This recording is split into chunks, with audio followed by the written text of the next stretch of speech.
Messieurs, bonsoir. Lundi 9 juillet 2018, un seul titre à ce journal. Présidentiel 2018, ce sera le 7 octobre. Le président de la République a signé ce lundi le décret portant convocation du corps électoral pour ce scrutin. Premières analyses et mise en contexte du décret présidentiel, c'est dès l'entame de cette édition bilingue. Et vous avez le texte sous les yeux. Ben, bonsoir.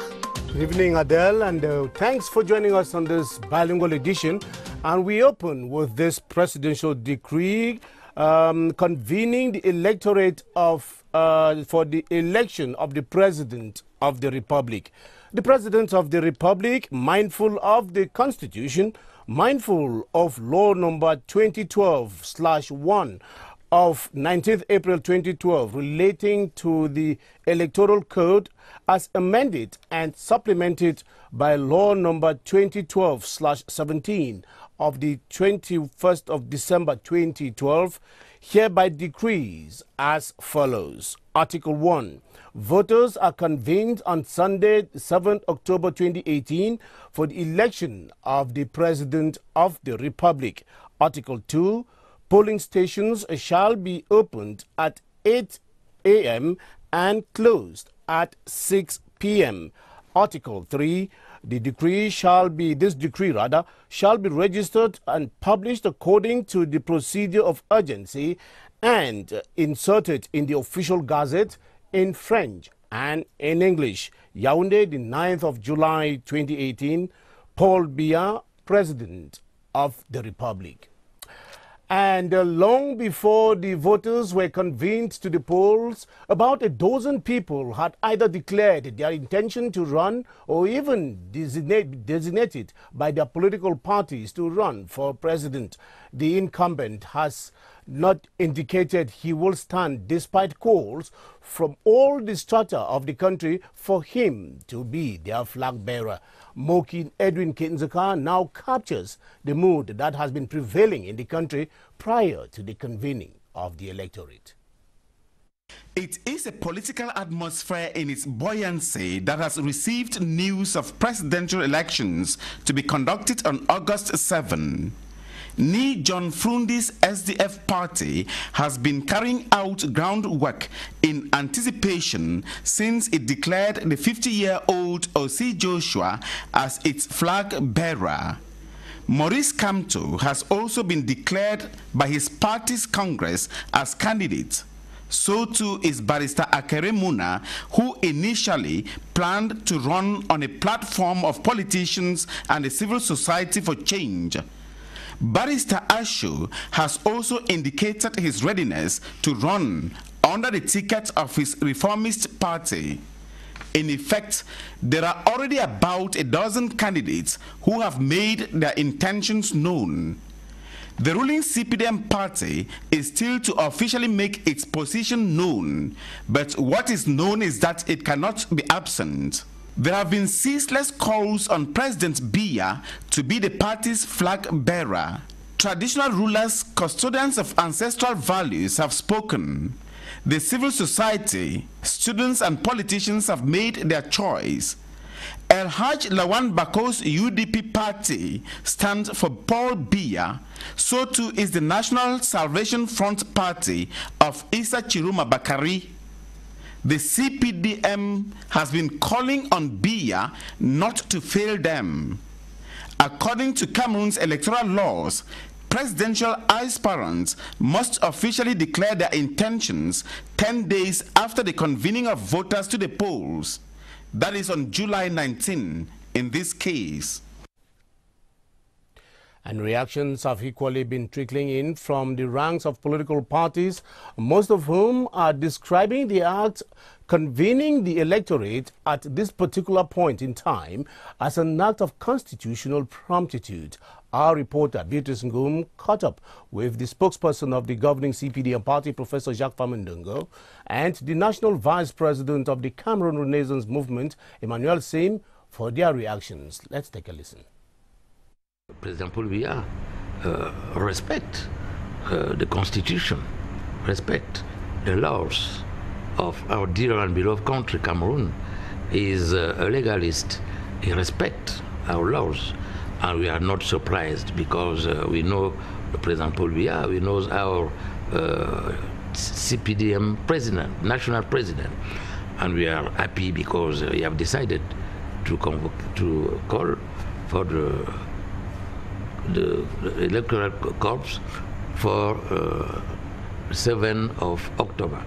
We will be ready, and we are happy to go to this election with our champion, our president, who is the natural and the legal candidate of CPDM.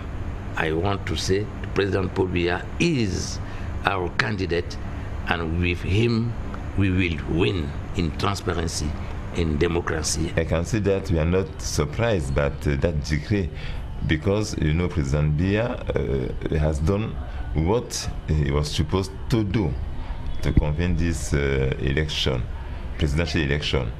I can say that CRM is ready.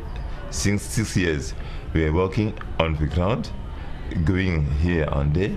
So we are ready. We are going to run for this election, and I cannot end without telling that my own will, and I hope for many Cameroonians, is to have a new president, and I think it should be my president, Mr. Kamto. We will be struggling for that, to make him win this election and make this country, our country, have a new president. In the meantime, the chairperson of the Electoral Board of Cameroon's elections governing body, Lekam Eno Abrams Egbe, says all has been put in place to ensure that the 2018 presidential election runs through without any hitch. He gave the assurance in Gaoundéré this evening, where he and the Director General of Elections are visiting to re-energize and galvanize their field staff and fire them up for the announced election. Here is an excerpt of Eno Abrams Egbe as he spoke to Noeya Ben Modika in Gaoundéré. The Convocation Electoral Corps met us in Adamawa and Gaoundéré precisely. It's good news for us. We want to assure the population of this country, elections Cameroon is ready. Ready in terms of material. Material is coming in already. Ready in terms of the mobilization of population, of our personnel. So this is the last region that we have just touched, and we come out with a lot of high hopes. Our people are ready to take up election. And concerns electoral material, all is set, the material is coming in. The big material in terms of papers, ballot papers are all in process.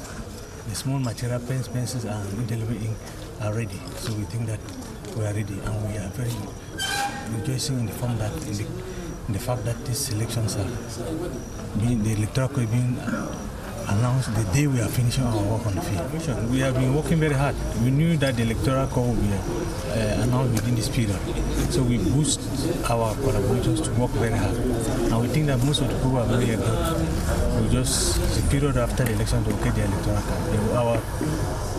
The most important thing is that we are above 5.5 after the scanning of all the electoral of the registers. We are turning around 5.6, which is quite good for any elections. It's an acceptable figure, and we think that we would have done more if the time had met us.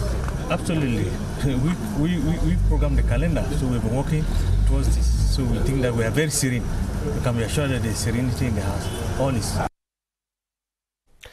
Now joining me in the studio is Chief Unity Palace correspondent Ashu Nyenti, with whom we will be reading more sense into the presidential decree signed this evening. Good evening, Ashu. Good evening, Ben. Now tell me, what lessons can we learn from the tenure of this decree signed this evening by the President of the Republic convening the electorate? Actually, Ben, there are two major lessons. First of all, Cameroon has solid institutions, and the institutions are functioning. President Paul Biya had to convene the electorate at the appropriate time, and he has done just that. Secondly, President Paul Biya in that decree has respected Republican legality. The election was supposed to take place not less than 20 days and not more than 50 days to the expiry of the current mandate, which is the 3rd of November. And of course, the 7th of October falls and fulfills that particular requirement of the electoral code. The third aspect is that according to Section 86, paragraph 2 of the Electoral Code, from the date of convening the electorate to the day of the election, we're supposed to have not less than 90 days. You calculate from today, the 9th of July to the 7th of October, that makes exactly 90 days ban. So President Paul Biya has respected in every regard Republican legality in Cameroon. Now, granted, but now the question I'll ask you, what happens now that the electorate has been convened? Two things. First of all, the first consequence is on voter registration. With this decree published today, ipso facto, voter registration automatically is suspended. That is, from tomorrow morning, we no longer have voter registration. Those who have not registered to vote no longer have the opportunity of doing so. They have to wait until November after the election for the list to be reopened. So no more registration. The second thing is concerning the candidates for the election. Political parties and independent candidates, as the case may be, who desire to go in for this election, have 10 days from today to submit their papers of nomination to Elections Cameroon and ultimately to the Constitutional Council. So 10 days from today, the 9th, that will be the 19th of July. So political parties and independent candidates have up to the 19th of July to submit their nomination papers for those who intend to run in the election of 7 October 2018. The date has been adopted and the calendar is very clear in front of you. Now tell me, when would campaigns begin? Well, political parties will continue with their activities banned, but formal campaign, according to the Electoral Code, will begin the 15th day to the day of elections. That will be the 24th of September. Elections will come up on the 7th of October, 15 days backwards. That will be the 24th of September. That is when we are expecting to have official campaigns opening in this country for who will be the next president of the Republic of Cameroon. Thank you very much, Ashodenchi, for your insights. You're welcome. And now we continue this newscast to say the decree convening electors in the to the polls for the presidential election kickstarts a long process that will end with the election and swearing in of the new president of the Republic. Ebenezer Akanga reports on the implications triggered by the decree and what will follow as from today. According to Section 86, Sub 1 of the Electoral Code of Cameroon, electors shall be convened by decree of the President of the Republic, while Section 86, Sub 2 states that no less than 90 days shall elapse between the date of publication of the convening decree and the day of election. The signing of the decree convening electors to the polls for the presidential election engenders a number of implications and sets the process for the presidential election on motion. La convocation du code suspend immédiatement. The convening of electors automatically suspends voter registration. That is the first implication. The second is that the submission of candidacy files is open. To be precise, potential candidates have 10 days to submit their candidacy files. What will follow after the publication of the decree is outlined in the Electoral Code. Section 123 Sub 1 states that candidacy papers shall be submitted in duplicate within 10 days of the date of convening of electors. Candidacy papers shall be submitted to the General Directorate of Elections. They may also be submitted to the regional branches of Elections Cameroon, which shall forward them within 24 hours to the General Directorate of Elections. Within no less than 60 days to the date of the poll, the Electoral Board shall draw up and publish the list of candidates. The election campaign shall open on the 15th day preceding the election and close at midnight on the eve of the election day. The Constitutional Council shall adopt and proclaim the results of the presidential election within no more than 15 days of the close of the poll, and the president-elect shall assume office once he or she takes the oath no less than 15 days to the proclamation of the results by the Constitutional Council. The decree convening the electors therefore triggers a long process which will culminate with the election and swearing in of a new president of the Republic. And that's not all, Akanga. The electoral law is equally clear on the eligibility conditions for any candidate who aspires to run for the office of the President of the Republic. Among several exigencies, the Electoral Code states that to qualify as candidate for the top job, the aspirant must be Cameroonian by birth, aged 35 years and above. Kilian Ndifon has a reading of the conditions of eligibility for the presidential job in Cameroon. The eligibility and incompatibilities for the office of the President of the Republic are provided for by sections 116, 117, 118 and 119 of the Electoral Code. Section 117 sub 1 of the Electoral Code states that candidates for the office of the President of the Republic must be in full possession of their civic and political rights and must be aged 35 years and above by the date of the election. Civic and political rights means that the candidate must not have been subject to a criminal conviction in which Section 30 of the Penal Code was applied to him, which deals with forfeitures. Forfeitures in this case mean that the person is not allowed to participate in any election that can give him or give them the capacity to hold public office or be in a position of trust. In sub 2 of the same section, candidates for the office of president shall be Cameroonian citizens by birth and shall show proof of having resided in Cameroon for an uninterrupted period of at least 12 months with their names registered on the electoral rolls by the date of election. Section 118 sub 1 of the law states that all persons who by their doing have placed themselves in a situation of dependence on or connivance with a foreign person, organization or power or even foreign state shall not be eligible.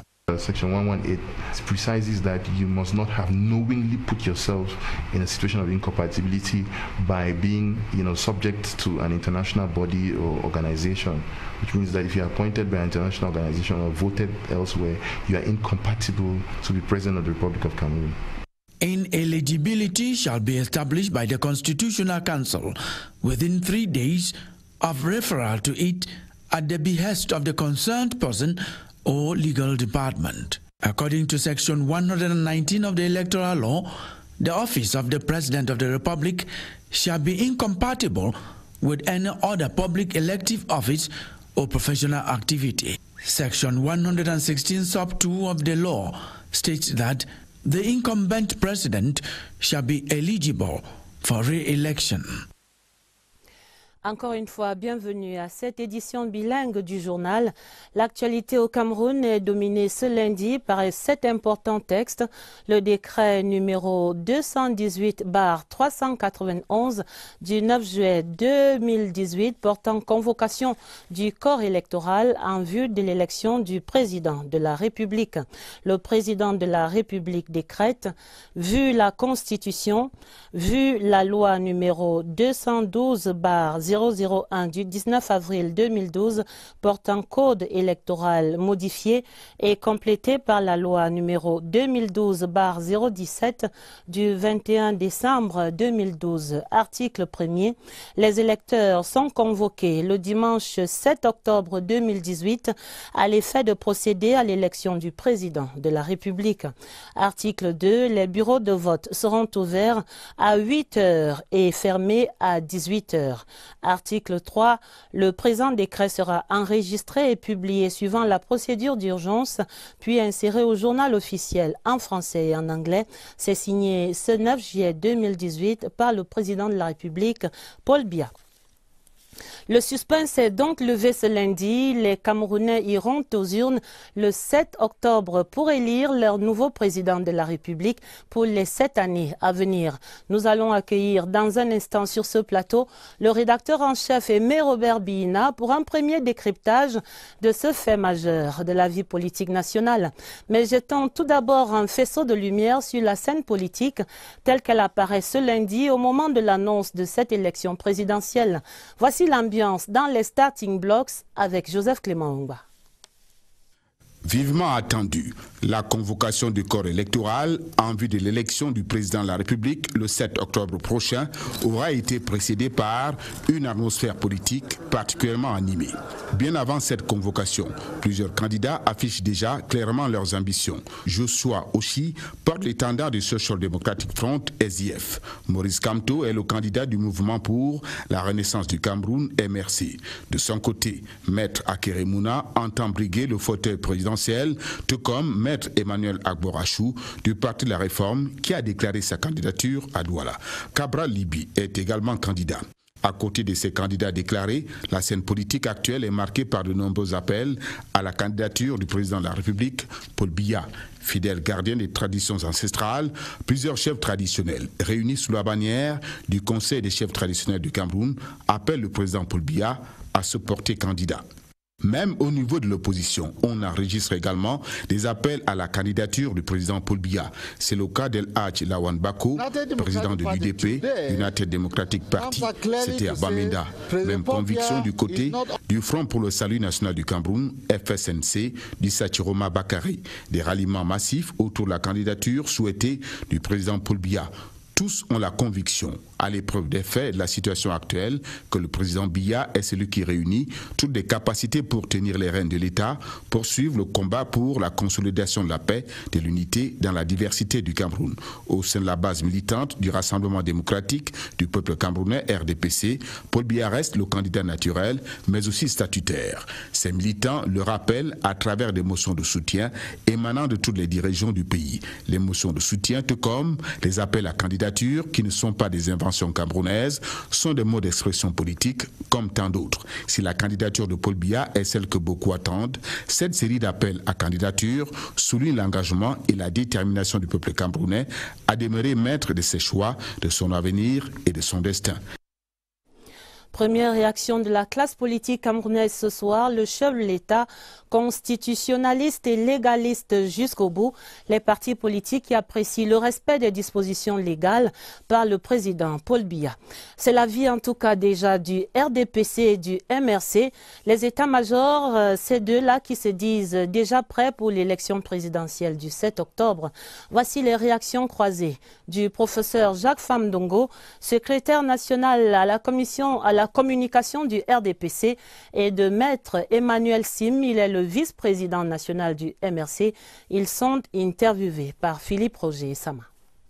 L'État, tout le monde le sait, est un légaliste, un républicain qui respecte les lois et règlements de la République. Il a encore démontré aujourd'hui de fort belle manière. Au RDPC, nous ne sommes pas surpris, mais nous sommes heureux parce que nous allons enfin nous mesurer aux autres.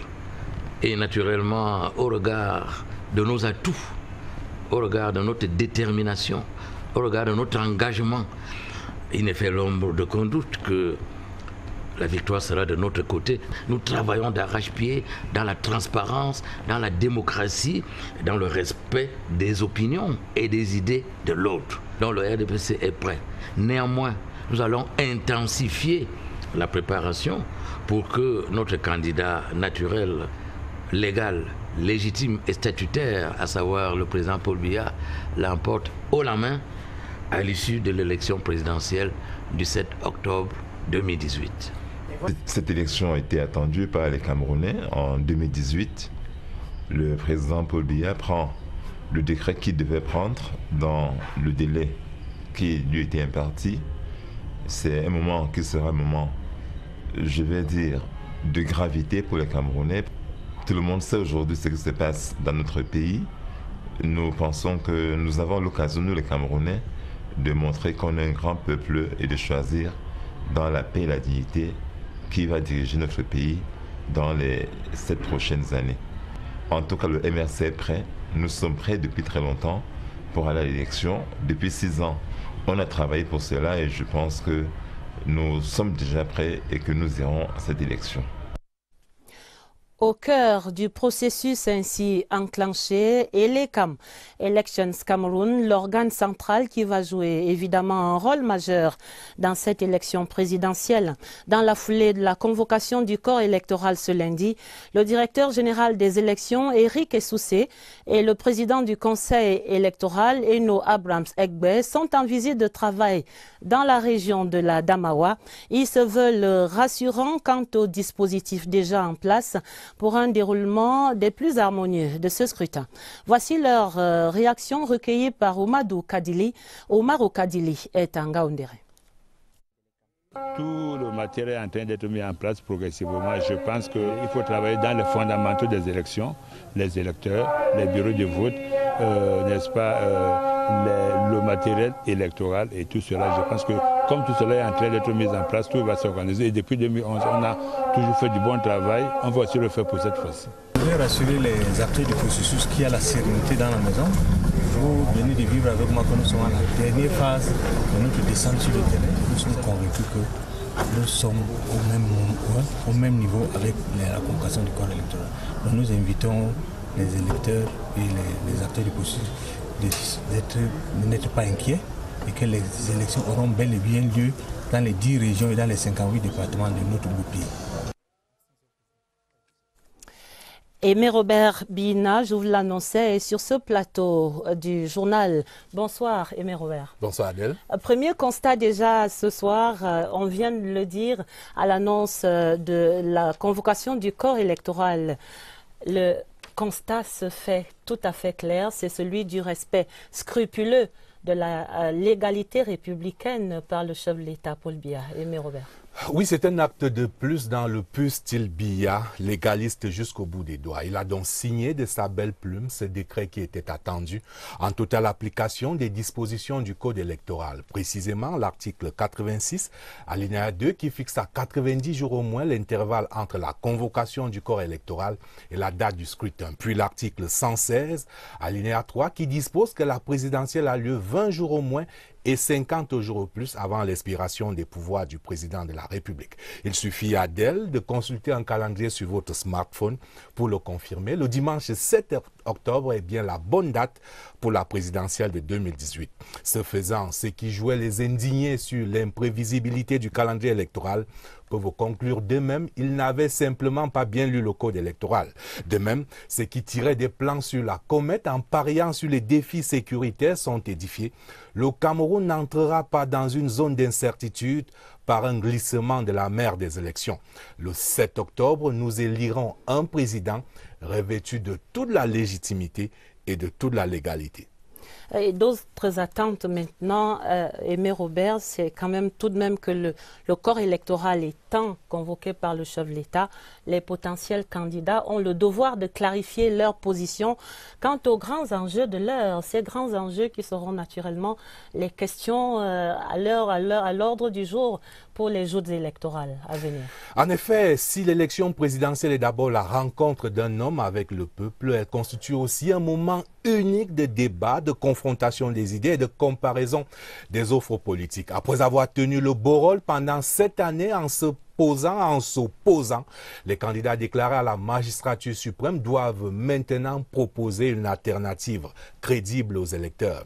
C'est absolument le temps des clarifications sur les grands enjeux de l'heure au Cameroun. Vous l'avez dit, tenez, par exemple, sur la crise dans les régions du nord-ouest et du sud-ouest, certains acteurs politiques ont longtemps cultivé l'ambiguïté, condamnant les actes terroristes du bout des lèvres le jour, se réjouissant des malheurs des gouvernants la nuit, pour ne pas dire plus.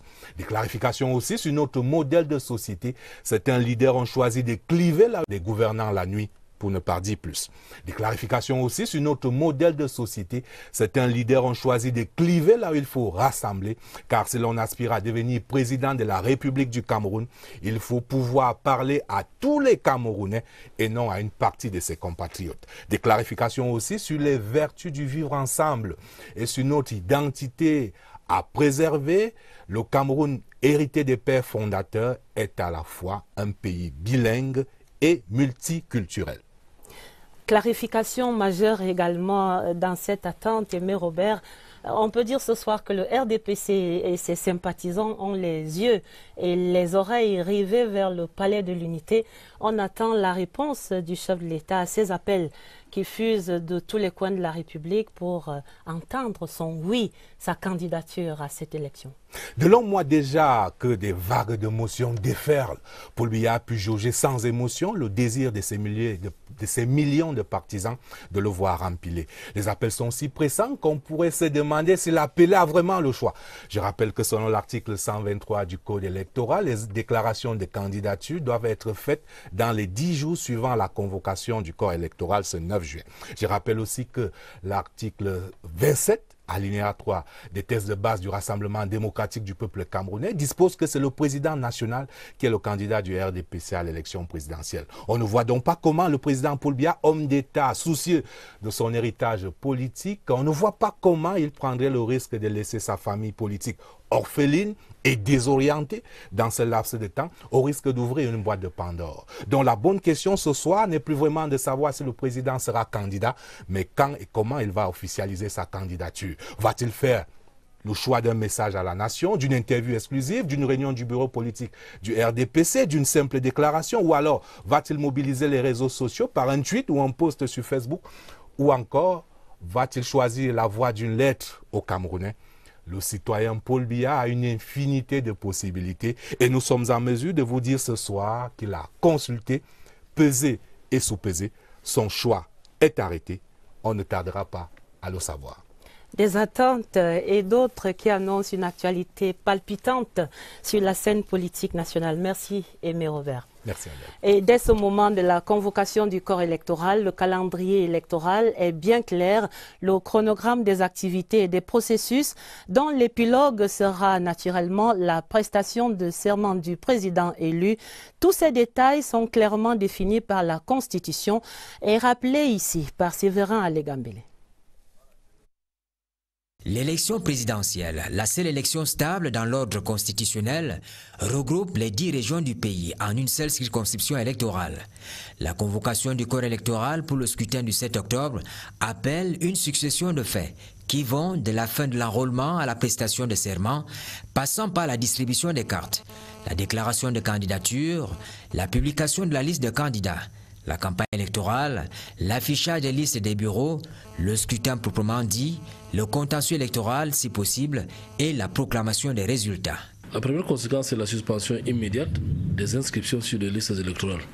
Il faut donc faire le point des inscriptions, ramener au centre national ici les dernières inscriptions qui ont eu lieu avant, n'est-ce pas, ces jours, ou alors tout au moins aujourd'hui, procéder au toilettage, loger les électeurs concernés dans les bureaux de vote, organiser ces bureaux de vote et créer ces bureaux de vote par un acte du directeur général des élections.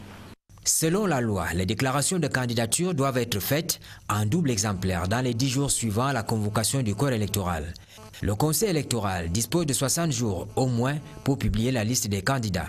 La date limite probable, c'est donc le 17 septembre 2018. Au sujet de la campagne électorale, l'article 87 de la loi rappelle que la campagne est ouverte à partir du 15e jour précédant le scrutin. Enfin, l'affichage de la liste des bureaux de vote, 25 à 30 000 bureaux de vote pour les 6 700 000 électeurs inscrits, doit intervenir selon l'article 97 au moins 8 jours avant la date du scrutin. À l'observation des faits, il n'y aura donc pas de vide institutionnel, encore moins une anticipation possible de l'élection présidentielle en 2018. Lorsque le président arrive au pouvoir en 82, il y a les circonstances 83-84 qui font qu'il anticipe l'élection pour se ressourcer et avoir la caution populaire pour son action politique. En 88, il anticipe également, compte tenu des situations économiques que vous connaissez. En 96, la Constitution change et on modifie ces dispositions qui permettent au président d'anticiper son élection. Aujourd'hui, la seule anticipation possible, c'est la démission ou autre situation qui pourrait créer un vide, une vacance de pouvoir. Le 3 novembre 2018, le Cameroun se réveillera avec un nouveau président élu pour un mandat de 7 ans. Et pour cette présidentielle du 7 octobre, près d'une demi-dizaine de candidats se sont déjà déclarés. Est-ce que ces candidatures sont conformes à la loi? Mais que dit donc le code électoral en ce qui concerne les conditions d'éligibilité pour la présidentielle au Cameroun? Voici l'éclairage de Lucrèce Modundjemba sur ces questions. 30 millions de francs CFA, c'est le cautionnement à verser au trésor public par tout prétendant à la magistrature suprême au Cameroun. C'est que la loi du 19 avril 2012 portant code électoral, modifiée et complétée par celle du 21 décembre de la même année, a augmenté de 25 millions de francs CFA le cautionnement relatif à la mère des élections. Ces conditionnalités sont consignées dans l'article 124 du chapitre 3 sur la déclaration de candidature. Le cautionnement également est passé de 5 millions lors de la précédente élection présidentielle et aujourd'hui à 30 millions tel que mentionné dans le code électoral actuellement en vigueur au Cameroun. Dans le chapitre 2, qui traite des conditions d'éligibilité et des incompatibilités, les articles 117, 118 et 119 renseignent à suffisance sur le sujet. C'est ainsi qu'il faut par exemple souligner que les candidats au fauteuil présidentiel doivent jouir de la plénitude de leurs droits civiques et politiques, avoir 35 ans révolus à la date de l'élection et justifier d'une résidence continue dans le triangle national d'au moins 12 mois consécutifs et d'une inscription sur les listes électorales à la date du scrutin. Quant à la déclaration de candidature, selon les articles 120 et 121 de la loi portant code électoral, elle peut se faire à travers un parti politique qui investit son champion ou à travers des candidatures indépendantes. Mais cette option requiert certains préalables. Il s'agit de réunir 300 signatures, dont 30 dans chacune des 10 régions du Cameroun. Des signatures qui pourraient provenir soit des députés, soit des sénateurs, soit des conseillers municipaux. Donc la nouveauté par rapport à 2011, c'est que avant 2011, il n'y avait pas le Sénat. Et donc cette condition a été articulée à partir du moment où le Sénat a été mis en place. Avant cela, il s'agissait simplement d'avoir les signatures des députés et des conseillers municipaux, voire des représentants de l'autorité traditionnelle. Ces conditions majeures remplies, les prétendants se doivent par ailleurs, selon l'article 122, d'indiquer sur leur déclaration de candidature les noms, prénoms, date et lieu de naissance, profession et domicile, fournir un bulletin numéro 3 du casier judiciaire datant d'au moins de 3 mois, un certificat d'imposition ou de non-imposition ainsi qu'un certificat de nationalité. C'est la première étape à franchir pour tous les candidats à la magistrature suprême et aucune dérogation n'est possible. Of course, the presidential election is coming up in October, and following after that one will be the 2019 AFCON that the country is getting set to host. And so contractors of that particular competition and the projects that are related with the projects that are going to help the country showcase that particular game have been called upon to accelerate work and to meet before the next CAF inspection team comes to the country. And the call and the instructions came from the Prime Minister, head of government, who is in Bafoussam, and has been inspecting the project sites in the region, as we now hear in this report with Ngu Henry from Bafoussam.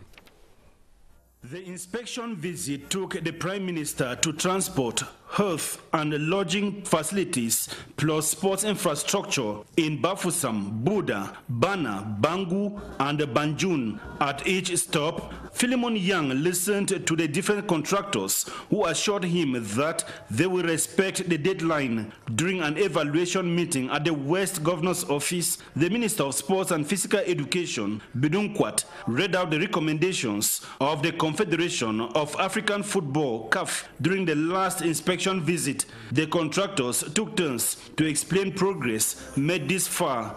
Prime Minister Philemon Yang has instructed them to recruit more workers and work day and night so as to accelerate work before the next CAF inspection visit. He urged them to ensure that there is potable water and electricity at all the sites. The head of government also enjoined the contractors to build the capacity of their staff with emphasis on bilingualism and on the different stakeholders to put hands on deck for the projects to be ready before the end of the year. Côté de la présidentielle annoncée, l'autre pôle de l'actualité majeure au Cameroun, c'est bien sûr la CAN Total 2019 à venir. Et ce lundi, le Premier ministre, chef du gouvernement, est dans la région de l'Ouest pour une évaluation des chantiers sur place. Après les échanges avec le gouverneur Awa Fonka Augustine, Philémon Yang et les membres du gouvernement dans sa suite sont descendus dans l'arène du stade de Mbouda et sur le site de l'hôpital régional de Bafoussam. Sur ces deux étapes, retrouvons notre correspondant permanent sur place, André Aristide Combat. L'aéroport de Bafoussam Bamungoum, qui a accueilli le Premier ministre chef du gouvernement, arrivé par vol spécial, est fonctionnel avec une piste d'atterrissage capable de supporter le trafic durant la Coupe d'Afrique des Nations. La sécurisation des alentours, qui demeure préoccupante avec l'incivisme des riverains, sera solutionnée avec la construction de la clôture. Le président du Kokan Ouest a édifié le Premier ministre sur le travail réalisé après la visite des inspecteurs de la CAF. Le cap a été mis sur Mbouda. Ici, les ouvriers sont à l'œuvre, au stade d'entraînement. L'aire de jeu est préparée pour accueillir le gazon. Les gradins sont en construction, tout comme les vestiaires. Le taux de réalisation se situe à 30,56%.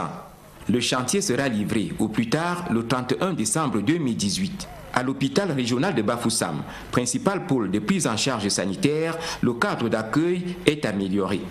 En compagnie du docteur Gérard Fetsetama, directeur, le Premier ministre chef du gouvernement a passé en revue les services des urgences. Le plateau technique a été suffisamment amélioré. 5 membres du gouvernement impliqués dans les préparatifs comme sectoriels sont à la suite du Premier ministre chef du gouvernement.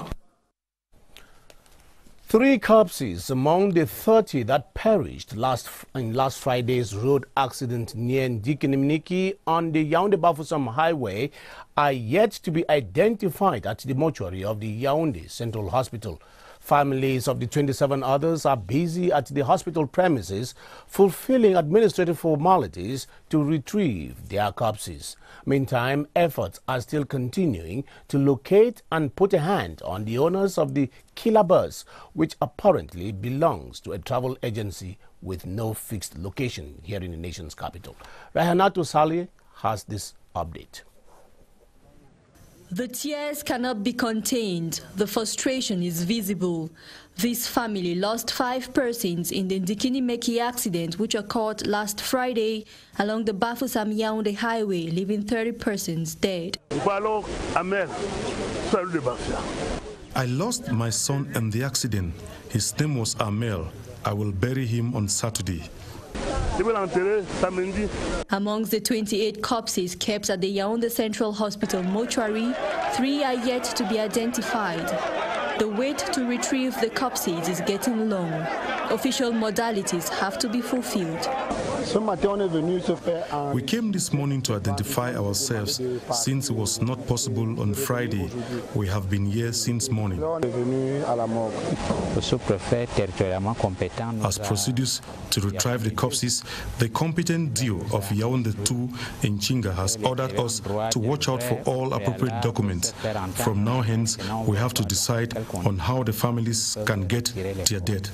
A mission to establish responsibilities in the horrific accident is yet to yield any results. No trace of the agency group Takala could be found anywhere. At the Carrier neighborhood in Yaoundé, where they operate, sources tell us this clandestine agency shows up only to pick up passengers who could not find a place on board the recognized travel agencies, and so proceed by what is generally known in French as ramassage. 70% of accidents in Cameroon are caused by human factors, according to statistics from the Ministry of Transport. Interurban bus drivers have had their share of blame in this percentage, as they have often been booked for overspeeding, drink driving and sleeping on the wheel. But just how do various bus agencies manage their drivers to ensure they are well rested, level-headed and on their alert? Christian Cheatam takes us into the rather overbearing world of bus drivers. Transporting 70 passengers along a highway, part of which has been described as the triangle of death, is no easy matter. But that is what Muhammadu has to do every day to earn a living. I am always conscious when I have to drive. I make sure I have enough rest. And when on the road, I always concentrate. I love my life first before even thinking of passengers. Muhammadu is lucky to make a single trip a day. Drivers of many agencies in Cameroon have to make 2 and sometimes 3 trips in a single day. Our drivers make 2 trips and, on rare occasions, 3 trips a day. We ply Bafia and Monatele, and our drivers only work during the day. Follow-up before every trip is guaranteed. But what happens at night when drivers are supposed to be resting? It is not possible to control them at night. That is their private time and they have a right to their privacy, but it is possible to tell when a driver did not sleep at night. Passengers might be novices in matters of professional driving, but they can also be very keen observers. There are too much passengers, so it makes that they don't rest normally. To drive in tiredness is not normal. When you feel tired, you as a driver, you must rest. By night and by day, drivers are called to transport Cameroonians. How prepared they are should be everybody's concern. Now on to Parliament, where members of the National Assembly have been meeting with officials of the Ministry of Small and Medium-Sized Enterprises, Social Economy and Handicraft to draw a law that organizes the social economy sector in Cameroon. In a seminar chaired by Deputy Speaker Kombo Siberi, the Minister of Small and Medium-Sized Enterprises, Laurent Serge Etundingwa, emphasized that social economy is an important component in Cameroon's development endeavor. Details with Esther Kimatabot. Structuring the social economy sector in Cameroon, which is formed by a rich diversity of enterprises and organizations, such as cooperatives, mutuals, and associations, is the mission of the parliamentary network, dubbed The Key. To attain this objective, Deputy Speaker Honorable Kombogberi attests that the executive and the legislative must liaise to provide a legal framework for these groups who offer primacy of the individual and the social objective over capital. We want a very, very fresh legislation for the sector. The process is going on, and we think that in the coming weeks we will have a new law who will govern the sector. With membership usually voluntary and open, its profits not only service the interest of members, but also contribute in sustainable development projects for the society. By modernizing the issue, the process, the sector, Cameroon will produce better. Exchanging on the stakes of social economy will empower the National Assembly members expected to legislate on this sector. We have to deal daily with populations, and those populations have many problems, economical problems, social problems, and we must be able to take a part of the solution. This will guarantee a more cohesive social economy that facilitates the development of innovative ideas and solutions that answer the country's emergence needs. C'est la détresse et le deuil dans les familles des 31 victimes du grave accident de la circulation survenu sur l'axe Yaoundé-Bafoussam vendredi. C'était non loin de Ndikinimeki, précisément. Le processus d'identification des 31 corps évacués à l'hôpital central de Yaoundé est maintenant en cours. Nous faisons le point de la situation avec notre reporter Catherine Toulou-Elanga. Des familles inconsolables, impatientes surtout de retirer les corps de leurs proches tués dans l'accident de vendredi dernier sur l'axe Yaoundé-Bafoussam.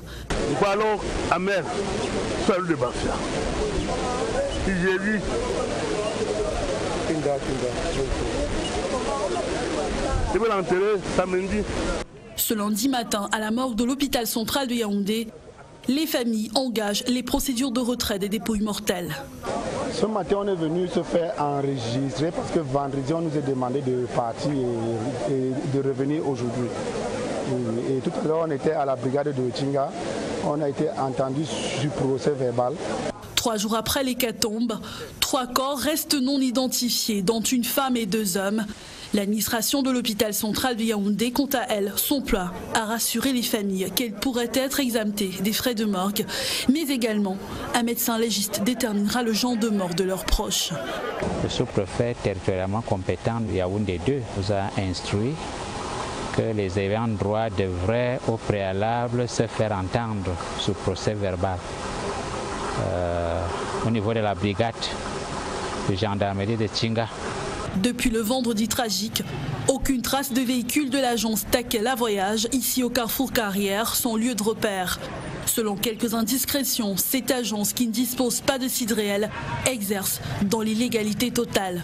Un circuit peu ordinaire que seuls les promoteurs semblent bien maîtriser.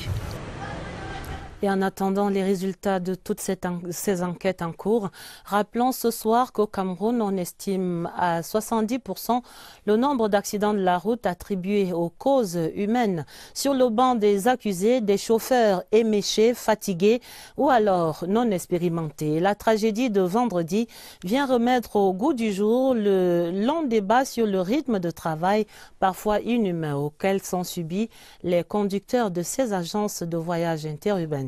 Voici une incursion dans le difficile quotidien de ces chauffeurs. C'est une enquête que signe Oswald Modon. De jour comme de nuit, des centaines de cars de transport sillonnent les routes camerounaises, avec à bord des dizaines de milliers de passagers dont la vie repose sur quelques individus. Mohamedou est chauffeur de bus. Il connaît bien la responsabilité qui est la sienne chaque fois qu'il s'installe au volant de son gros porteur. Quand tu te respectes toi-même, tu sais que tu as la vie de 110 personnes. Tu ne dois pas faire du n'importe quoi. Nous sommes sans doute tombés sur la perle rare du métier. Avec les vacances, difficile pour les promoteurs de résister à l'appât du gain, quitte à en demander un peu plus aux chauffeurs. Sur le sujet, les chauffeurs eux-mêmes sont peu loquaces, pour des raisons évidentes. Toutefois, un syndicaliste nous confiera que la norme recommande un aller-retour par jour, pas plus.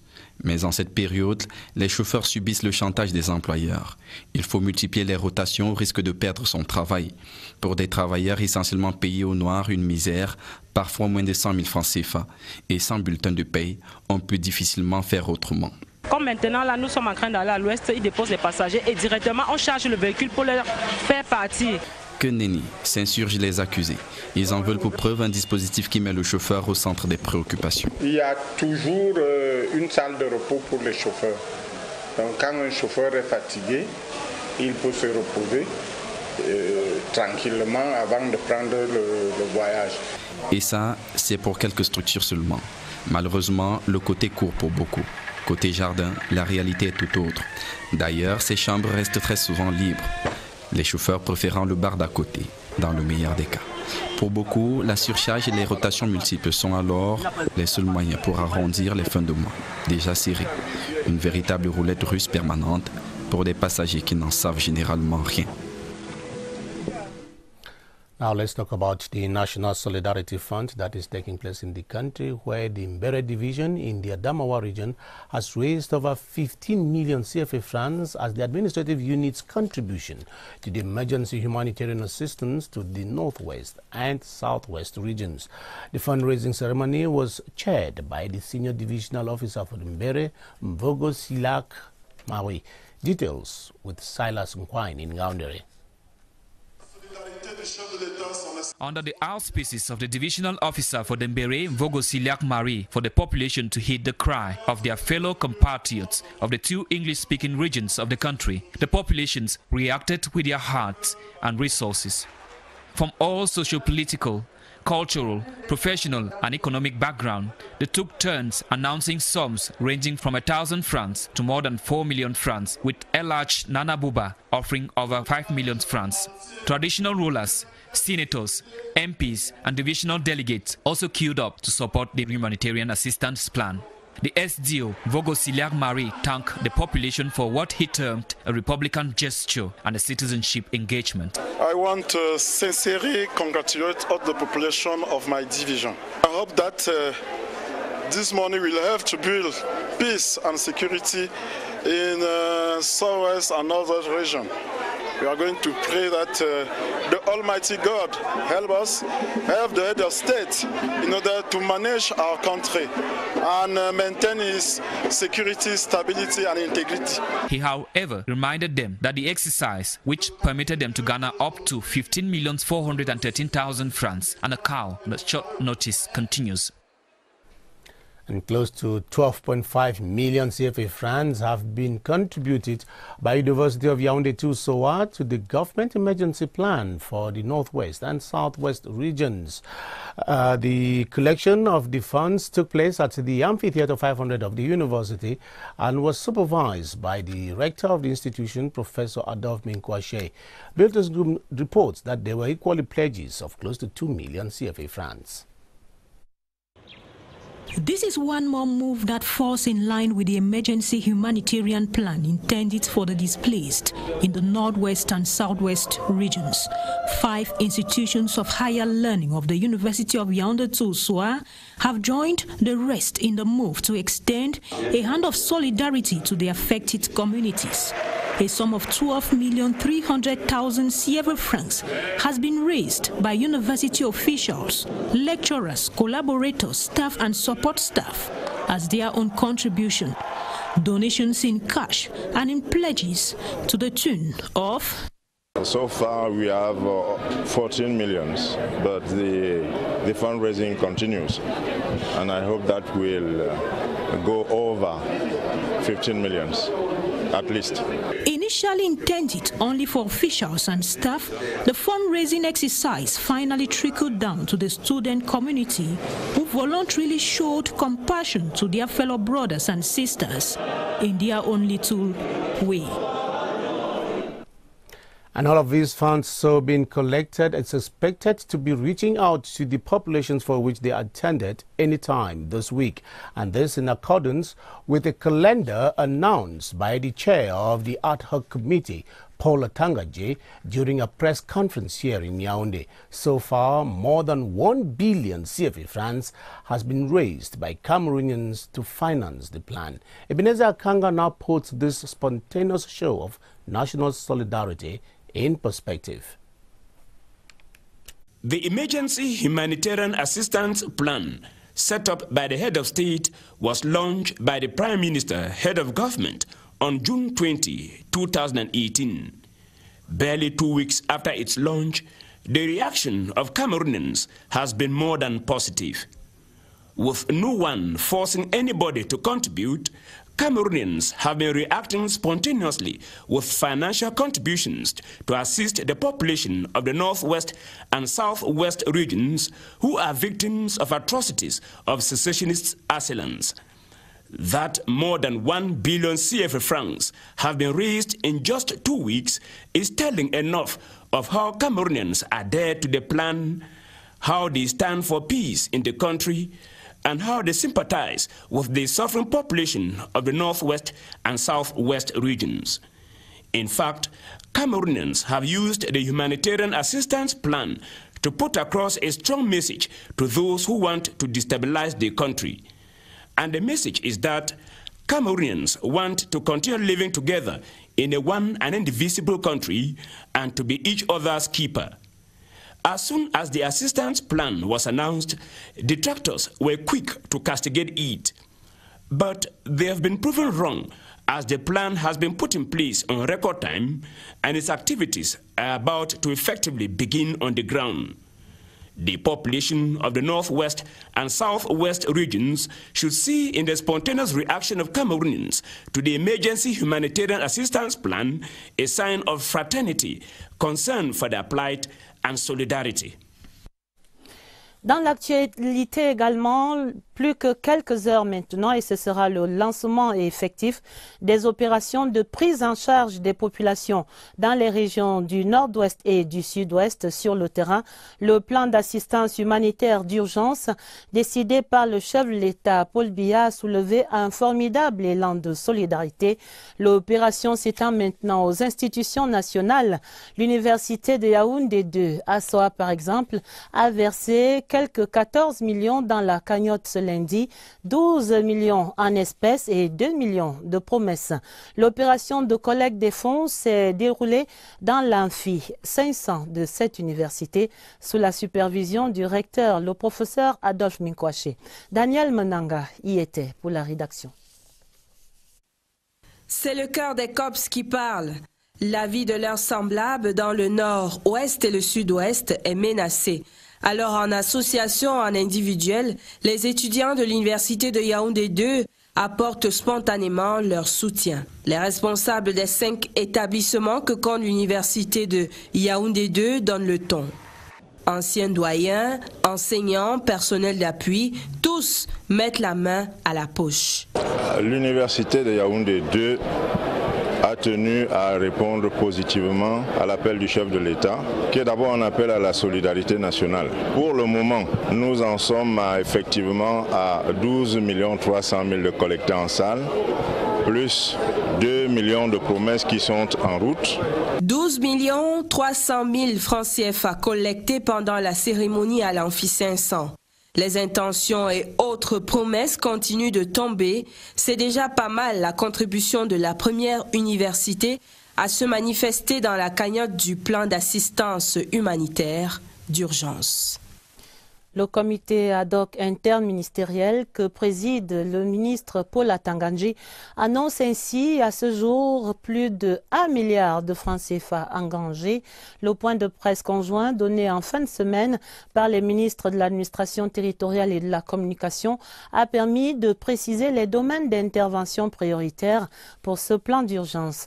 Je vous propose d'entendre ici les éclairages du ministre Issa Chiroma Bakari dans un extrait sélectionné par Séverin Alégambélé à ce sujet. En ce qui concerne l'éducation, il s'agira de réhabiliter les écoles abandonnées ou incendiées par les bandes terroristes et de sécuriser les sites de scolarisation dans la perspective d'une rentrée scolaire saine. Pour ce qui est du logement, une double action sera mise en œuvre pour l'implantation d'abris d'urgence aux populations déplacées en interne et la reconstruction des logements incendiés et saccagés par les terroristes. S'agissant de l'assistance en matière agro-pastorale, un appui significatif sera apporté aux populations en ce qui concerne la fourniture d'intrants agricoles et de reconstitution de cheptels pillés. À ce stade de ces opérations, la région de l'Ouest vient en tête des montants collectés avec plus de 400 millions. La solidarité nationale, on le constate, c'est là une véritable lame de fond qui porte maintenant l'opération lancée il y a 20 jours à Yaoundé. Et c'est exactement comme il y a quelque temps, le mouvement national de soutien à nos forces de défense en guerre contre Boko Haram dans le septentrion. Voici le commentaire de la rédaction signé Séverin Alégambélé. Les chiffres des contributions au plan d'assistance humanitaire d'urgence sont assez révélateurs. Plus de 430 millions cotisés dans la région de l'Ouest, 229 millions dans le littoral, 152 millions dans le centre, 120 dans le sud, 64 millions à l'est du pays et près de 4 millions pour la communauté camerounaise vivant au Tchad. Ce tableau, qui n'est pas tout à fait exhaustif, donne à voir l'engouement que suscite la mobilisation des fonds initiée depuis le 20 juin dernier. Pour franchir le cap des 12 milliards 700 millions requis pour le financement de ce plan, on compte sur la solidarité nationale, le budget de l'État et sur les partenaires du Cameroun. Le chef de l'État veut des actions concrètes sur le terrain. Et ces actions seront bien encadrées parce que nous travaillons avec les forces de défense et de sécurité. Donc ce qui est essentiel pour nous, c'est d'abord l'aide à la population en détresse. Il faut le dire, l'argent collecté devra aider à apporter une assistance aux 75 000 personnes en détresse, des personnes déplacées à l'intérieur et à l'extérieur du Cameroun. Les domaines d'intervention sont bien précis et il s'agit entre autres de l'accès au logement, à l'éducation, aux soins de santé, aux denrées alimentaires ou la reconstitution des éléments d'état civil pour ceux qui auront perdu leur titre d'identification personnelle. Il y a eu beaucoup de consultations, il y a eu des missions qui sont rendues sur le terrain, dans le nord-ouest, dans le sud-ouest. Les autorités administratives coopératives ont été consultées, les forces de défense consultées, les partis politiques consultés. Et c'est sur la base de ces consultations assez larges que le programme a été élaboré. Et donc c'est un programme qui reflète, n'est-ce pas, à peu près la situation qui est sur le terrain. L'adhésion populaire au plan d'assistance humanitaire d'urgence traduit en fait l'adhésion à l'initiative du président de la République, Paul Biya, qui s'est engagé à apporter une réponse sociale à la détresse des populations dans les régions du Nord-Ouest et du Sud-Ouest. Les travaux de juin au Parlement en mode prolongation ce lundi à l'hémicycle d'Ongwaikele. Les députés prenaient part à un séminaire sur les enjeux de l'économie sociale pour l'émergence du Cameroun. La rencontre est organisée par les réseaux des parlementaires pour la promotion de l'économie sociale et solidaire. D'autres précisions, Clarisse Tang. Une lecture de l'environnement économique du Cameroun aujourd'hui permet de situer l'économie sociale au cœur du développement local. Au Cameroun, on ne peut pas se poser la question de savoir où est l'économie sociale. Le nombre de coopératives que nous avons dans ce pays, le nombre de groupements d'initiatives communes, le nombre de groupements d'initiatives économiques. Et dans un pays où les populations sont aussi dynamiques et travailleuses, que ce soit dans les villes ou dans les campagnes, ces regroupements collectifs pour faire une activité classique sont nécessaires pour que le développement continue. Les enjeux et les perspectives dans le domaine sont si importants que l'État met tout en œuvre pour un encadrement légal de ce levier du développement local. La réglementation, elle est en place, mais il lui faut une loi. C'est la loi que nous sommes en train de terminer. Je puis dire que le projet est terminé, mais il nécessite le regard des autorités qui sont compétentes en la matière. La contribution des parlementaires est donc sollicitée à juste titre. En quoi est-ce que le parlementaire est interpellé? D'abord parce qu'il est en face de ses concitoyens qui ont des questions et le parlementaire n'a pas toutes les réponses. Nous sommes donc venus auprès des experts pour qu'ils nous édifient sur, ce que c'est que l'économie sociale et solidaire et deuxièmement, comment la structurer. Et il nous semble que ça va certainement passer par une loi. Les échanges autour de ces contributions à l'équité, à la solidarité et à l'utilité sociale qui placent l'homme au début, au centre et comme finalité du développement répondent tout à fait aux attentes des parties prenantes à cet atelier.